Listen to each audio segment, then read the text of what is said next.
পৃথিবীতে আসলে যৌবনকালটাই শ্রেষ্ঠ। আসসালামু আলাইকুম রহমতুল্লাহ বারাকাতুহু। Welcome to my daily content lifestyle of Husna. তো আপনারা সবাই কেমন আছেন? আশা করি যে যেখানে আছেন সবাই ভালো আছেন। আজকে কিন্তু রান্নার কোনো রেসিপি বলবো না, আমার সব আপুরা রান্নাতে খুব এক্সপার্ট। আজকে কিছু কথা বলবো, ভালো লাগলে শুনে অবশ্যই লাইক কমেন্ট করে আমার পাশে থাকতে পারেন। অ্যাকচুয়ালি কারণটা হচ্ছে এটা, মানুষ যৌবনকালটা সব কিছু সহ্য করতে পারে, বিশেষ করে কষ্টটা।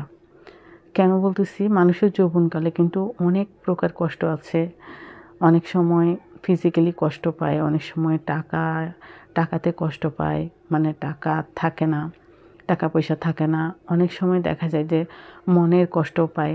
তো সবগুলো কষ্ট কিন্তু মানুষ যৌবনকালে সহ্য করতে পারে। তার যেমন কষ্ট হোক না কেন, মনের সব কষ্ট বলো বা শরীরের কষ্ট বলো, সব কষ্ট কিন্তু সহ্য করতে পারে। তাই তো স্বয়ং আল্লাহ পছন্দ করে যৌবনের ইবাদত।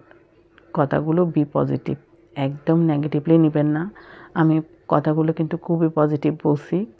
আমি কিন্তু আমার ছেলেকে অলওয়েজ বলি, আব্বু এই সময়টা তুমি যদি হেলায় কাটিয়ে দাও, আবেগের বশে হেলায় যদি কাটিয়ে দাও, তাহলে এই সময়টা কিন্তু চলে যাবে, সফলতা কখনোই আসবে না। তো আমাদের সব কিছুর জন্যই কিন্তু যৌবনকালটাই হচ্ছে সর্বোৎকৃষ্ট। আমরা যৌবনকালে ফিজিক্যালি অনেক কষ্ট করতে পারি, অনেক কিছু সহ্য করতে পারি, যা কিন্তু বিদ্যা বয়সে পারবো না। তাই জন্য কিন্তু আমাদের যৌবনকালটা পর্যাপ্ত পরিমাণে কাজে লাগাতে হবে সফলতার জন্য। আসলে হচ্ছে গিয়ে এটা কিন্তু সবাই বুঝে এখন, যার যার জীবন দিয়ে। এই যৌবনটা সেজন্য কারোরই কোনো প্রকার অবহেলায় কাটানো উচিত না। যাই হোক, আশা করি পজিটিভলি সবাই নেবেন এবং বুঝতে পারতেছেন। তো আমার গরুর মাংস রান্না কিন্তু অলমোস্ট হয়ে যাচ্ছে।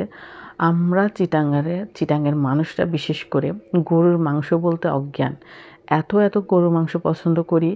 তো আমার বাচ্চারা তো মাছ মাংস তেমন একটা পছন্দ করে না, সরি মাংস না, মাছ সবজি এগুলো পছন্দ করে না।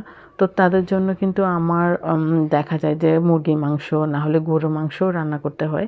তো আজকে হাড়সহ গরুর মাংস রান্না করলাম। কিছু হাড়সহ গরুর মাংস আছে, আবার কিছু হাড় ছাড়া মানে মিক্স মাংস। তো খেতে কিন্তু দারুণ মজা হয়েছে। আমার ঘরোয়া কিছু উপকরণ দিয়ে জাস্ট আমি রান্নাটা করছি। খেতে কিন্তু খুবই মজা হয়েছে। ঘরোয়া উপকরণ দিয়ে আসলে অনেক সময় রান্নাটা খুব মজা হয়। Thank you for watching. আল্লাহ হাফেজ।